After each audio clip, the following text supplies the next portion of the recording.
Hello guys! I-ano ko na naman, i-share ko naman yung pag may multiple re-entry visa ka na. Kailangan mo bang kukuha ng OEC or hindi? Okay guys, let's go!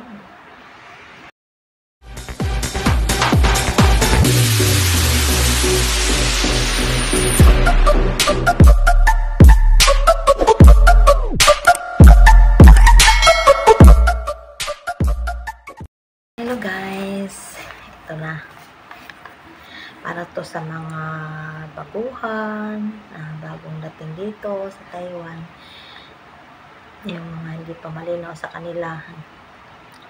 Yung halimbawa, mayroon ka ng multiple visa re-entry,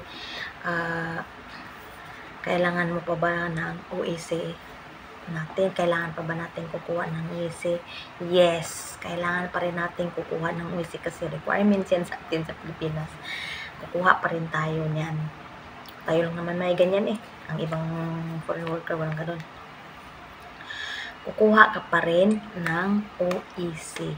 Nasa sa inyo yun guys, kung dito kayo kukuha sa Taiwan o pwede rin sa Pilipinas. Pwede siya. Pero ako, ayaw ko kasing pagdating sa Pilipinas, diba makakalimutan mo na hindi ka makakakuha. Kaya ako, ginawa ko dito pa rin ako kukuha sa Taiwan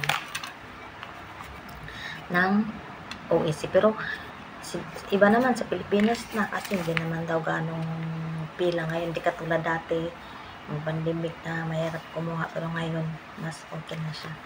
Nasa sa inyo naman yun guys kung gusto nyo. Nasa sa inyo yun kung saan kaya gustong kumuha, kung dito or sa Pilipinas. Nasa sa inyo yun, mga option naman. Pero kailangan talaga ng OEC. Forever na yata itong OEC. Hindi yan mawawala. Kasi sa gobyerno na yan. Siyempre may bayad. Kung mawala yan, hindi sila kikita.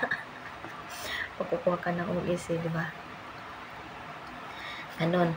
Pero kung halimbawa, yun pa rin si employer mo, si employer, hindi ka na yata magbabayad, parang ganun. Balik pang gagawa. Okay guys, basta alam nyo na, kailangan pa rin ng OEC. OEC pa more. Walang katapusan OEC. Walang katapusan requirements. Sana nga mainggit ako sa ibang sa ibang foreign worker. Wala silang ganito. Walang OEC. Walang ganito. Sa Indonesian, tinanong ko yung broker ko. Alam mo sa kanila, passport. Yung re-entry talaga yan.